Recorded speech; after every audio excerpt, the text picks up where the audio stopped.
देश की सरकार जो है वो जिस तरह से छात्रों के साथ अन्याय कर रही है और जिस देश की सरकार शिक्षा में घोटाला करे, छात्रों के साथ अन्याय करे, उस निकम्मी और क्रूर सरकार को एक दिन भी रहना नहीं चाहिए।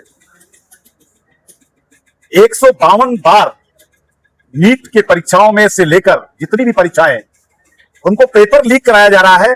निश्चित तौर पर इसमें पीएमओ इसके तार जुड़े हुए हैं। अगर प्रधानमंत्री कार्यालय से इसके तार नहीं जुड़े होते तो अब तक निश्चित तौर पर कोई कार्रवाई हो जाती है। ये एक बहुत बड़ा घोटाला है। इस देश में छात्रों के भविष्य के साथ जो एक खिलवाड़ किया गया है, ये देश चुप नहीं रहेगा। ये सवाल कांग्रेस का नहीं है, इस देश के बच्चों के भविष्य का सवाल है। इसलिए जननायक राहुल गांधी जी और प्रियंका गांधी जी और राष्ट्रीय अध्यक्ष हमारे मल्लिकार्जुन खड़गे जी, वो संसद में भी बोल रहे हैं तो उनकी बात नहीं सुनी जा रही है।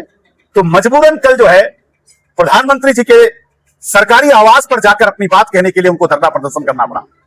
कभी ऐसा हो सकता है क्या किसी बच्चे के साथ जिस तरह से अराजक तत्व जो पुलिस की वर्दी में भी नहीं थे और छात्र छात्राओं को जिस तरीके से उन्हें अन्याय के साथ उनको मारा पीटा और कितने लोग अस्पताल में भर्ती हैं, अब तक सरकार का कोई भी आदमी अस्पताल में जाकर छात्रों का हाल भी नहीं पूछ रहा है।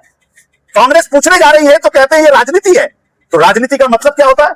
अगर शिक्षा में शिक्षा के लिए राजनीति नहीं होगी, छात्रों के लिए राजनीति नहीं होगी, देश के भविष्य के लिए राजनीति नहीं होगी, तो राजनीति क्या किस लिए होती है?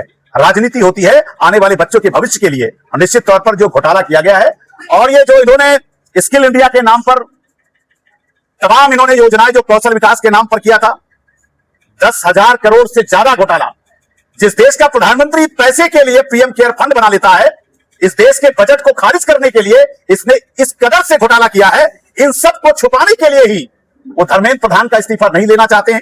हम धर्मेंद्र प्रधान का इस्तीफा नहीं, हम इस देश की सरकार का भी इस्तीफा चाहते हैं, प्रधानमंत्री मोदी का भी इस्तीफा चाहते हैं और अमित शाह का भी इस्तीफा चाहते हैं और धर्मेंद्र प्रधान का इस्तीफा चाहते हैं। हमारी मांग स्पष्ट है कि 20 तारीख को जिन छात्र छात्राओं के साथ इन्होंने अन्याय किया है और फर्जी मुकदमा लिखने का काम किया, उस मुकदमे को वापस लिया जाए।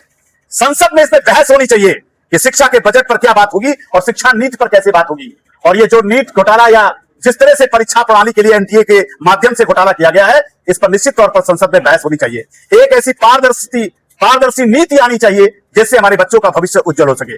और ये हमारे लिए या कांग्रेस के लिए देश से बड़ा कुछ नहीं होता है। पूरा देश आज छात्रों के साथ खड़ा है। ये छात्रों के साथ जो अन्याय हुआ है उस पर जननायक राहुल गांधी भी, प्रियंका गांधी जी, खड़गे जी, पूरी कांग्रेस और साथ में पूरा देश इन छात्रों के साथ खड़ा है। निश्चित तौर पर भारतीय जनता पार्टी को निश्चित तौर पर इस्तीफा देना होगा और सरकार को, इस सरकार को जाना ही होगा। अन्याय और क्रूर जैसी निकम्मी सरकार को यह देश एकजुट हुआ है और जानबूझ करके इसको कभी पाकिस्तान से जोड़ना, कभी किसी एंगल से जोड़ना, कभी विदेशी फंड से जोड़ना, यह सिर्फ किसी और का मैटर नहीं है। ये जो हमारे देश की जो मीडिया है, जिसको हमारे मोदी जी ने खरीद रखा है, जिसके कारण देश में स्पष्ट आवाज जो होनी चाहिए वो देश के कोने कोने तक ना पहुंच पाए। इसलिए आज हमारे विधायक जी गोपालगंज में छात्रों के हित में ये छात्र गुंज में प्रेस वार्ता कर रहे हैं। ऐसे ही पूरे देश के अंदर आज हम हर जनपद में जो है ऐसे ही प्रेस वार्ता कर रहे हैं और छात्रों से संवाद करने के लिए हम लोग आए। जिन बिना वाले लोगों ने लाठी चलाया, ये कहना है कि वो आंदोलनकारी ही है, मतलब सामाजिक तत्व करके लड़ चला रहे हैं। ये काम सरकार का होता है। सरकार क्या कर रही थी? सरकार क्या बैठ करके गपसड़ा का मामले के क्यों गृह मंत्री को इस्तीफा दे देना चाहिए? अगर किसी आंदोलन में कोई फर्जी आदमी आकर के शामिल हुआ तो किस बात के लिए लड़ाई होती है और किस बात के लिए गृह मंत्री होता है, किस बात के लिए होता है? निश्चित तौर पर गृह मंत्री को शर्म आनी चाहिए। अगर उनको इस तरह की जानकारी है तो उन्हें तत्काल कोई कार्रवाई करनी चाहिए, तो अब तक इस्तीफा दे देना चाहिए। चालू नहीं, लोगों ने आत्महत्या किया है, वो पूछ जाता है कांग्रेस क्या इसको सूचीबद्ध तरीके से सरकार चलाने वाले लोगों की जिम्मेदारी होती है। सरकार जनहित के लिए कौन से आंकड़े सही है कौन गलत है उसको पेश करना चाहिए ना संसद के अंदर। देश के सामने एक प्रेस वार्ता तो कर सकते थे, आपके शिक्षा मंत्री कुछ तो बोल सकते थे, लेकिन ये निकम्मी और क्रूर सरकार है, ये जवाबदेह नहीं है, तानाशाह है। इनको लगता है कि हम तानाशाही से लाठी डंडे के बल पे हम सरकार चला लेंगे, लेकिन ये लोकतंत्र की धरती है और निश्चित तौर पर भारत इसको स्वीकार नहीं करेगा। जब जेपी नड्डा को बात करने के लिए मतलब अधिकृत किया गया था, तो फिर किस बात का?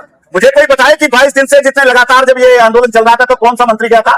जेपी नड्डा अगर इस देश का मंत्री है तो क्या उसको जंतर मंतर नहीं जाना चाहिए था?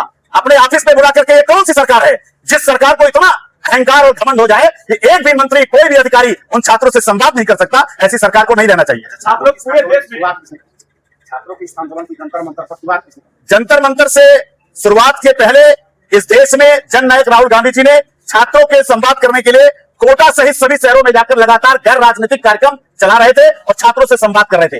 देश का एक एक भारतीय जननायक राहुल गांधी के छात्र को गूंज के साथ जुड़ रहा है और लाखों बच्चे उनसे संवाद कर रहे हैं। अभी जो है उत्तराखंड भी गए और वहां पर जननायक राहुल गांधी का ये डरी हुई सरकार ने उनका कार्यक्रम निरस्त कराने का काम किया। तो छात्रों का हित हो या किसानों का हित हो, उसमें कांग्रेस बढ़ चढ़ करके अपना काम कर रही है, विपक्ष की भूमिका अदा कर रही है।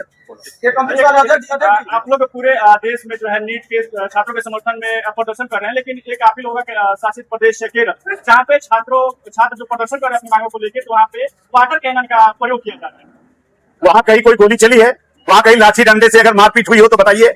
आंदोलन करना आंदोलनकारियों का हक है और प्रदर्शनकारियों को नियंत्रित करने का काम सरकार का होता है। लेकिन जिस तरीके से सरकार ने दिल्ली में किया है, क्या महिलाओं के साथ जिस तरीके से गुंडे करते हैं, उस तरह से मारपीट का कोई वीडियो अगर आप तक हो, आज तक किसी भी आंदोलन में हुआ हो, यहां तक कि अंग्रेज भी इस तरह की हरकत नहीं करते थे। अंग्रेजों से भी बदतर हरकत जो है ये भारतीय जनता पार्टी के गुंडों ने करने का काम किया है। जिला कांग्रेस कमेटी इस अभियान को आगे कहां बढ़ाएगी? जहाँ तक राहुल गांधी जी इस आंदोलन को लेकर जाना चाहेंगे, जहाँ गोपालगंज जिला कांग्रेस कमेटी पूरी मुस्तैदी के साथ और पूरे बढ़ चढ़ के इस कार्यक्रम को आगे बढ़ाने का